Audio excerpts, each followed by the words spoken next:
दोस्तों, हमारा दिमाग बहुत ही कॉम्प्लेक्स इंस्ट्रूमेंट है। ये क्रिएटिविटी और इनोवेशन जैसे काम कर सकता है, लेकिन अनसर्टेनिटी और रिस्क में, जैसे कि फाइनेंशियल मार्केट्स में, ये गलत डिसीजंस और बायसेस का शिकार भी हो सकता है। यहां पर ट्रेडिंग साइकोलॉजी काम आती है। ये बताती है कि हमारे थॉट्स, इमोशंस और बायसेस हमारे ट्रेडिंग डिसीजंस को कैसे प्रभावित करते हैं। अगर ट्रेडर अपने इमोशंस को मैनेज ना कर पाए और प्रेशर में रैशनल डिसीजंस ना ले पाए, तो सबसे सोफिस्टिकेटेड ट्रेडिंग स्ट्रेटजीज भी फेल हो सकती हैं। ट्रेडर्स में कॉमन साइकोलॉजिकल पिटफॉल्स को पहचान कर और उन्हें कम करके हम बेहतर डिसीजंस ले सकते हैं और अपने सक्सेस डॉट के चांसेस को इंप्रूव कर सकते हैं। याद रखें, नॉलेज इज पावर। अपनी साइकोलॉजी को समझना मार्केट्स को मास्टर करने की डायरेक्शन में पहला कदम है। ट्रेडिंग डिसीजंस में इमोशंस का बहुत बड़ा रोल होता है और ये अक्सर इरेशनल बिहेवियर का कारण बनते हैं। ट्रेडिंग में दो सबसे पावरफुल इमोशंस हैं, फियर और ग्रीड।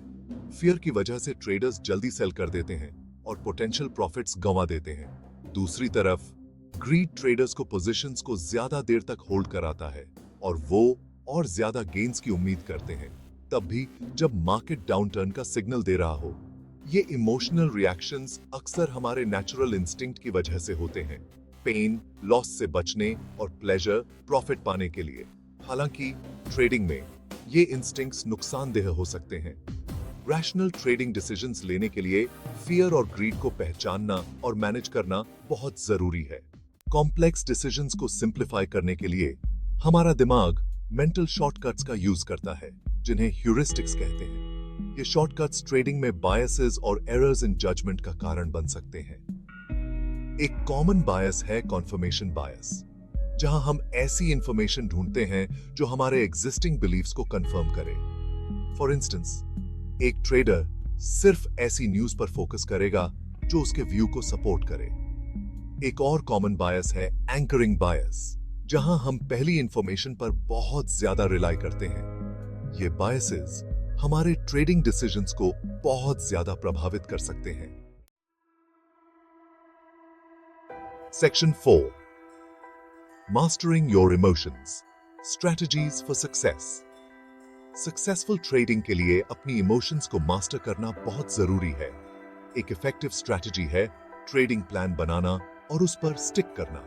एक well defined plan emotional decision making को हटाने में मदद करता है by providing a clear roadmap for entry and exit points, position sizing and risk management.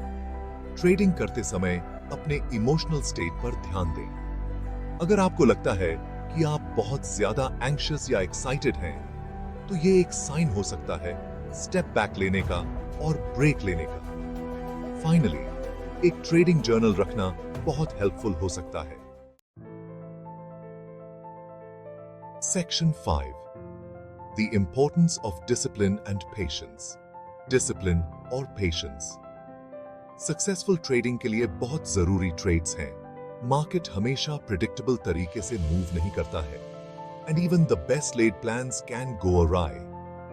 Discipline का मतलब है अपने ट्रेडिंग प्लान पर स्टिक करना तब भी जब चीजें टफ हों, फियर या ग्रीड से ड्रिवन इंपल्सिव डिसीजन से बचना।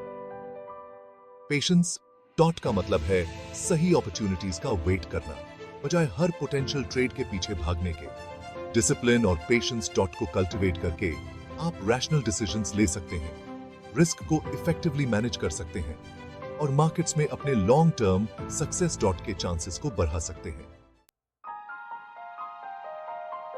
Section 6, conclusion, cultivating a winning mindset.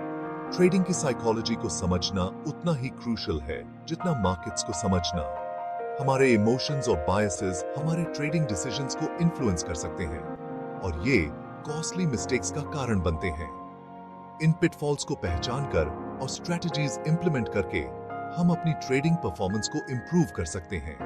A winning mindset develop करने के लिए जरूरी है इमोशंस को मास्टर करना, सेल्फ अवेयरनेस प्रैक्टिस करना और डिसिप्लिन और पेशेंस को कल्टीवेट करना।